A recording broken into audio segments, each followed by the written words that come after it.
Assalamualaikum warahmatullahi wabarakatuh. Kami dari kelompok 3 akan mempresentasikan hasil kerja kami yang berjudul Metode Penilaian RME yang beranggotakan 1. Bernatisa Winalda Putri NIM 1400, 2. Niklato Nisa NIM 1425, 3. Ralista Salsa Prabowo NIM 1432, 4. Risti Amalia NIM 1436, 5. Windy Nur Alfiah NIM 1445, 6. Yulfa Aulia Oktaviana NIM 1448, 7. Afida Septianasari NIM 1449. Metode penilaian RME.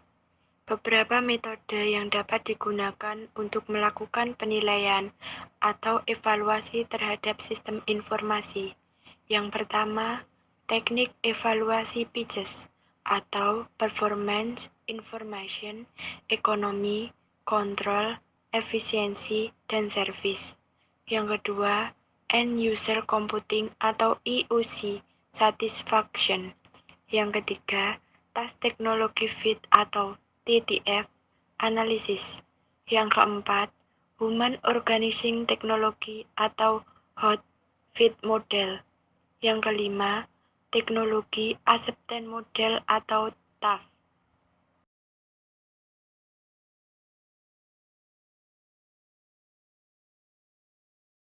Metode penilaian RME.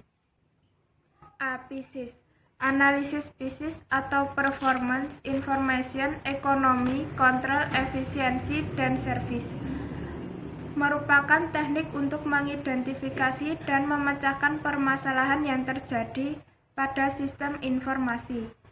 Dari analisis ini akan menghasilkan identifikasi masalah utama dari suatu sistem serta memberikan solusi dari permasalahan tersebut. Analisis kinerja sistem atau performance. Kinerja adalah suatu kemampuan sistem dalam menyelesaikan tugas dengan cepat sehingga sasaran dapat segera tercapai. Kinerja diukur dengan jumlah produksi atau throughput dan waktu yang digunakan untuk menyesuaikan perpindahan pekerjaan atau respon time. Throughput adalah jumlah dari pekerjaan yang dapat dilakukan. Analisis informasi merupakan hal penting karena dengan informasi tersebut pihak manajemen atau marketing dan user dapat melakukan langkah selanjutnya. Apabila kemampuan sistem informasi baik, maka user akan mendapatkan informasi yang akurat, tepat waktu, dan relevan, sesuai dengan yang diharapkan. Evaluasi kemampuan sistem informasi dalam menghasilkan nilai atau produk yang bermanfaat untuk menyikapi peluang dalam menghadapi masalah yang muncul.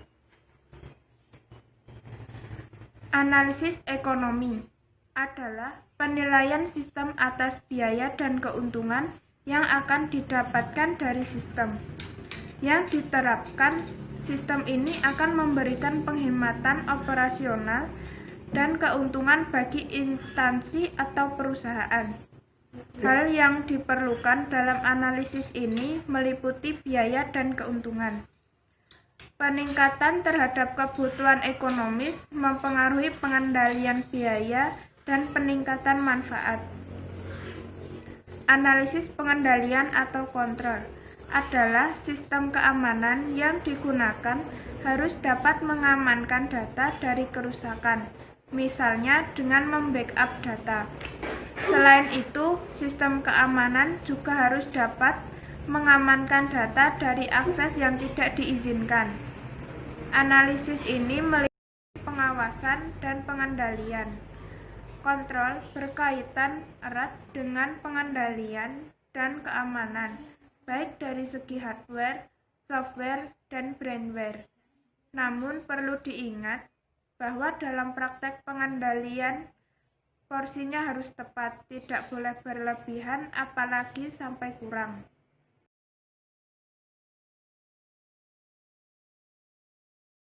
Selanjutnya, yang ketiga yaitu analisis efisiensi.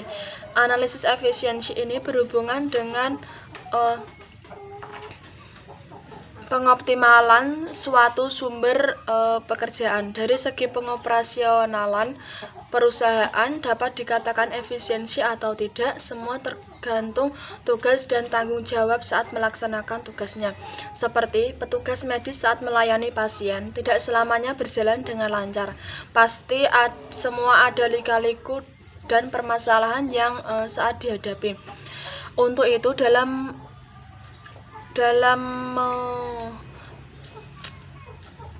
memecahkan masalah dilakukannya evaluasi dan monitoring oleh petugas medis dan kepala reka medis untuk memecahkan masalah. Selanjutnya yang keempat yaitu analisis pelayan atau service. Untuk menilai kualitas dari sistem, salah satunya dapat kita lihat dari kualitas pelayannya. Pada sistem informasi perpustakaan, pelayan terhadap anggota merupakan bagian tujuan utama diadakannya sistem informasi.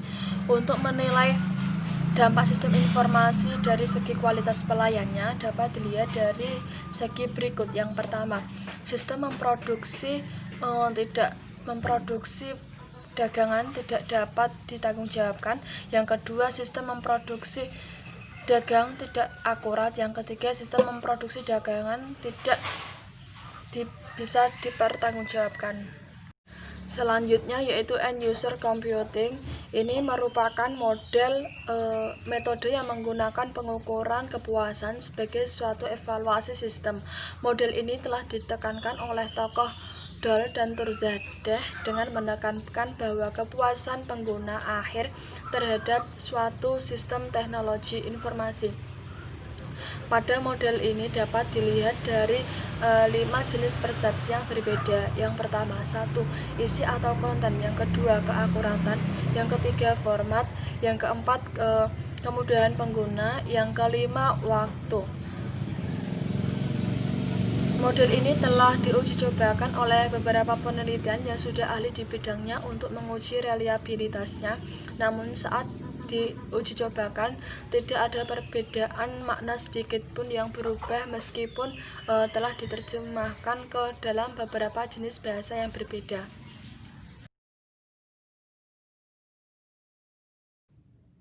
Saya akan melanjutkan penjelasan dari Nihlatun-Nisa, yaitu poin C, Task Technology Fit atau TTF Analysis, dikembangkan oleh Godot dan Thomson pada tahun 1995.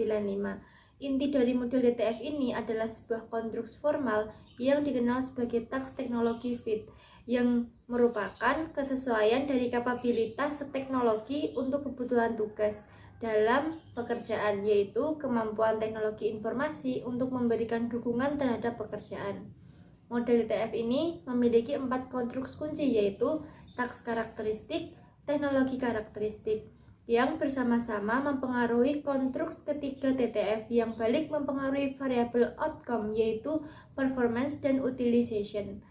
TTF menempatkan bahwa teknologi informasi hanya akan digunakan jika fungsi dan manfaatnya tersedia untuk mendukung aktivitas pengguna, menurut Eris. Kemudian poin D yaitu Human Organization Technology atau Hot Fit Model.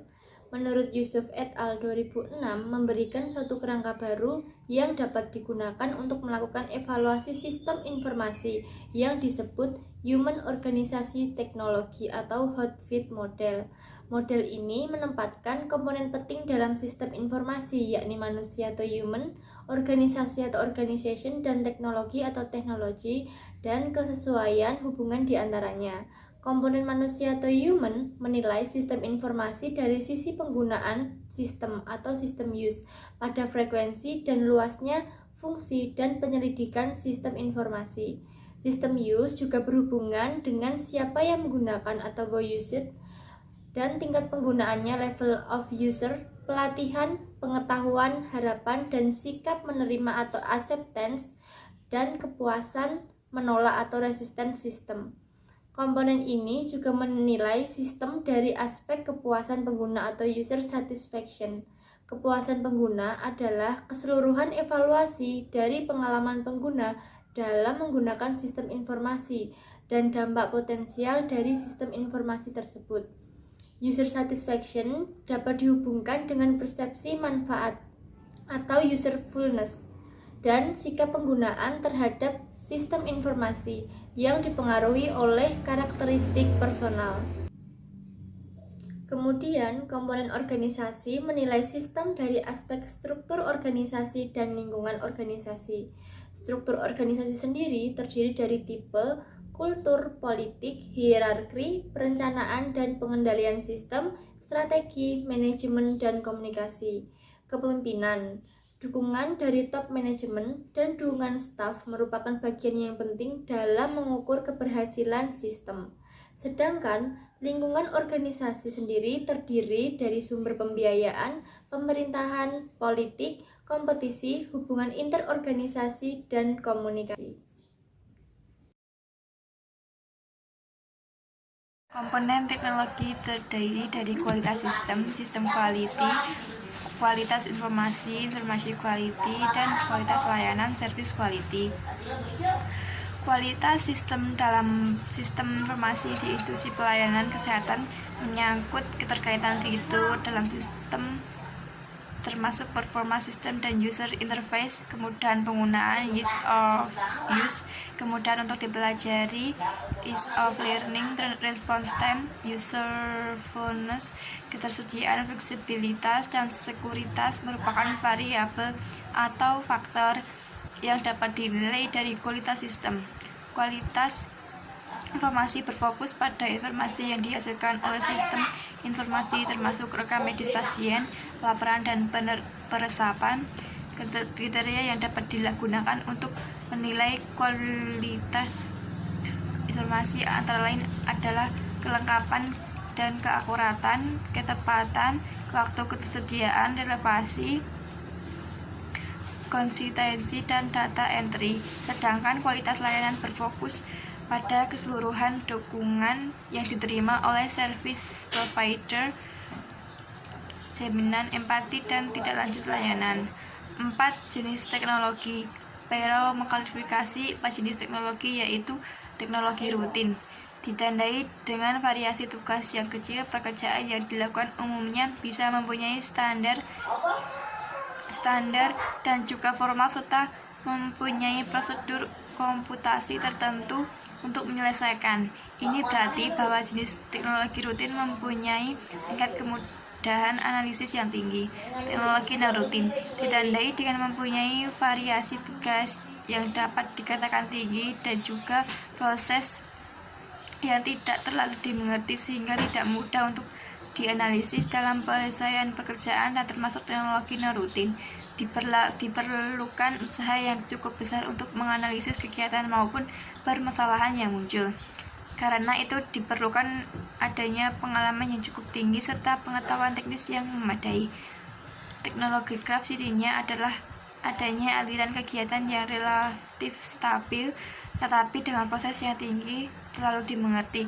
Karena ini pengerjaan jenis ini menuntut pengalaman yang tinggi serta latihan yang cukup agar para karyawan dapat menghadapi permasalahannya yang rumit dengan bijaksana berdasarkan intuisi dan pengalamannya.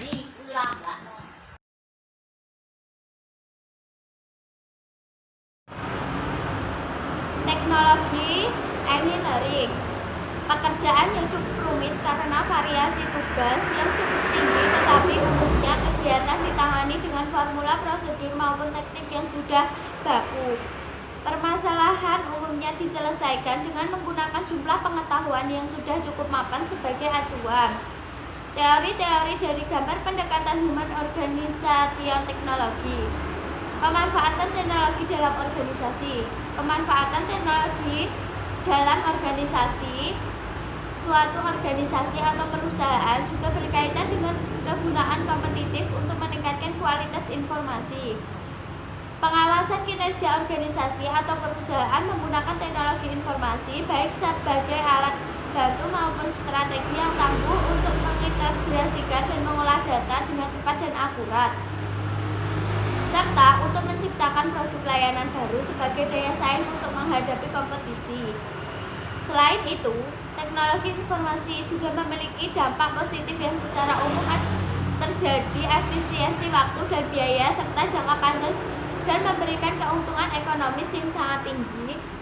Oleh karena itu, pengoperasian secara optimal juga harus diperhatikan agar semua perangkat teknologi informasi bersifat multifungsi, sehingga dalam pengembangan selanjutnya diupayakan terjadi integrasi perangkat.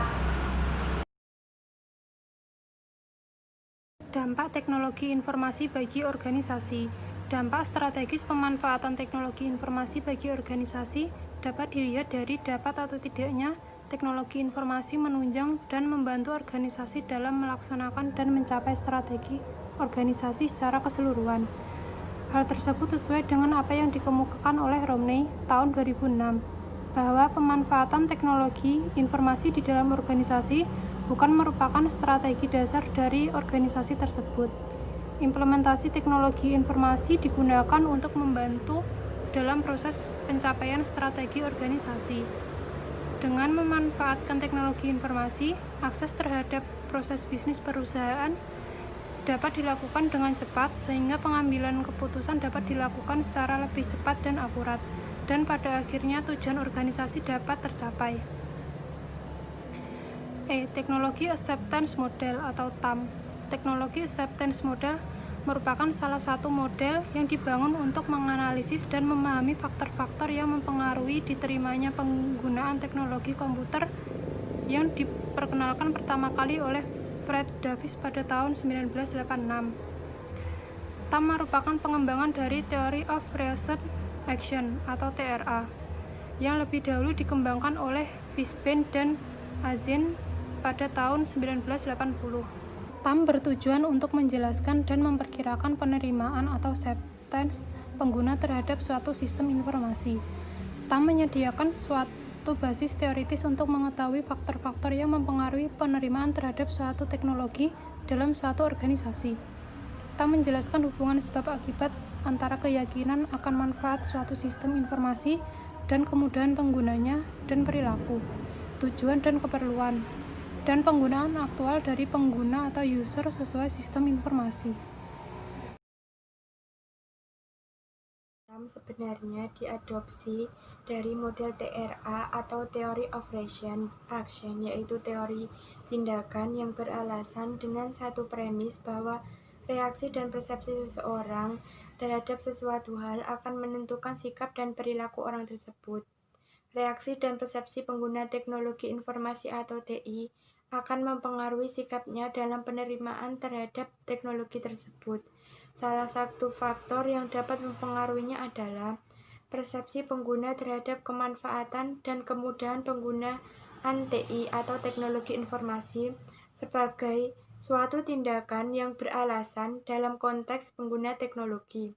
Sehingga alasan seseorang dalam melihat manfaat dan kemudahan penggunaan teknologi informasi menjadikan tindakan atau perilaku orang tersebut sebagai tolak ukur dalam penerimaan sebuah teknologi, yang biasa disebut dengan teknologi acceptance model atau TAM. David et al. Tahun 1989 mendefinisikan persepsi atas kemanfaatan sebagai suatu tingkatan di mana seseorang bahwa menggunakan suatu sistem tersebut dapat meningkatkan kinerjanya dalam bekerja.